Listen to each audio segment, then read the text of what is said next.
যোগ্য শিক্ষকরা এসএসসির রাস্তা 2 দিন ধরে বন্ধ করে বসে আছে, আপনি মেদিনীপুর বসে আছে।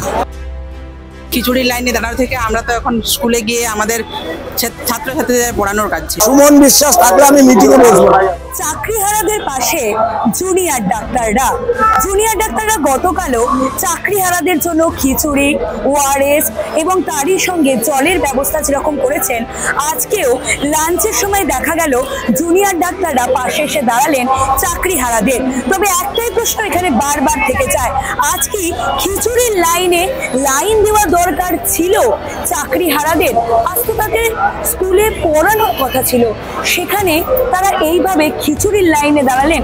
কি বলছেন তারা, শুনুন। আমাদের পাশে এই যে অসময়ে ওরা আমাদের সাহায্য করেছেন, তার জন্য ওনাদেরকে অসংখ্য ধন্যবাদ জানাই। আমরা ওনাদের জন্য কালকে রাতটা আমাদের যে জল সামান্যতম খেতে পেয়েছে, এটার জন্য আমরা তাদেরকে আন্তরিক থেকে ধন্যবাদ জানাই। ছিল স্কুলে না দিয়ে খিচুড়ির লাইনে দাঁড়ানো? না দিদি, এটা আমরা কখনোই চাইনি। এই খিচুড়ির লাইনে দাঁড়ানো থেকে আমরা তো এখন স্কুলে গিয়ে আমাদের ছাত্রছাত্রীদের পড়ানোর কাজ ছিল। ধন্যবাদ জানাচ্ছি ওনাদেরকে যে আমাদের অসময়ে আমাদেরকে এই খাবার দিয়ে আমাদেরকে উপকৃত করছেন। আমরা আজকে কাল থেকে পড়ে আছি এখানে, না খেয়ে না দিয়ে বসে আছি এখানে। ওনারা আমাদেরকে খাবার দিয়ে সাহায্য করেছেন। কালকেও আমাদেরকে সারা রাত্রি জল সরবরাহ করেছেন, খিচুড়ি দিয়েছেন, কেক দিয়েছেন, বিস্কুট দিয়েছেন। তা কি প্রাপ্য ছিল? আমাদের কখনোই প্রাপ্য ছিল না। আমরা কোনোদিনও আশা করিনি এটা হবে। কারা চাকরি খেলো, কারা টাকা দিয়েছিল, কারা কি করলো, আমরা কিছুই জানি না। আমরা যোগ্যভাবে চাকরি পেয়েছিলাম এবং কিন্তু এই অবস্থা আমরা জানি না কিভাবে এখানে চলে এলাম। রোদে গরমে কেউ কি শখ করে বসে? আমাদের হকের চাকরি খেয়ে নিয়েছেন আপনি। আপনার মিনিস্টার পার্থ চ্যাটার্জি দুর্নীতি করেছে, আমরা শখ করে বসে আছি দিদি, শখ করে এখানে অনশন করেছিলাম। আপনি অমানবিক। যোগ্য শিক্ষকরা এসএসসির রাস্তা 2 দিন ধরে বন্ধ করে বসে আছে, আপনি মেদিনীপুর বসে আছে। লজ্জা নাই? লজ্জা করে কি? আপনি আসুন, এই সমস্যা আগে মেটান। এটা বড় সমস্যা। এই সমস্যা না মেটালে আপনার গদি চলে যাবে, আমি বলে দিলাম। ব্রাত্য বসু শিল্পী মানুষ, গুণী মানুষ, কিন্তু এডুকেশন মিনিস্টার হিসাবে আমার কাছে অন্তত উনি একটা বঞ্চিত সমান। কেন বলছি? আমার নাম ছিল 11 তারিখের মিটিং এ।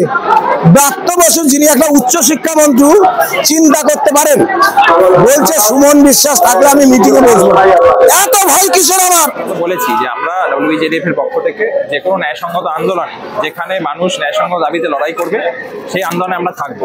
ফলে স্বভাবতই এই যে আন্দোলন, সেই আন্দোলন আপনারা জানেন যে শিক্ষকদের যে আন্দোলন, সেই আন্দোলন সম্পূর্ণরূপে ন্যায়সঙ্গত। যে রাজ্য সরকারের দুর্নীতি, সেই দুর্নীতির দায় আজকে এই বাকি যারা যোগ্য শিক্ষক তাদেরকে আজকে তাদের উপর বর্তাচ্ছে। ফলে আজকে এই যে আজকে শিক্ষকদের ভবিষ্যৎ যেমন অনিশ্চয়তার মুখে, সেই সঙ্গে স্কুল শিক্ষা ব্যবস্থা, সেই স্কুল শিক্ষা ব্যবস্থা যারা শিক্ষকরা আমাদের পড়ান, যারা আমরা ডাক্তার হই, ইঞ্জিনিয়ার হই, যাই হই না কেন, শিক্ষকরা পড়ান বলে আমরা হতে পারি।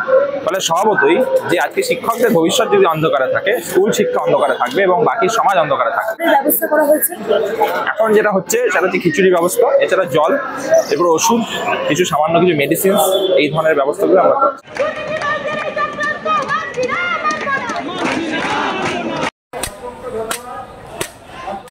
ফলো এবং সাবস্ক্রাইব করুন রিপোর্টার সুকৃতি।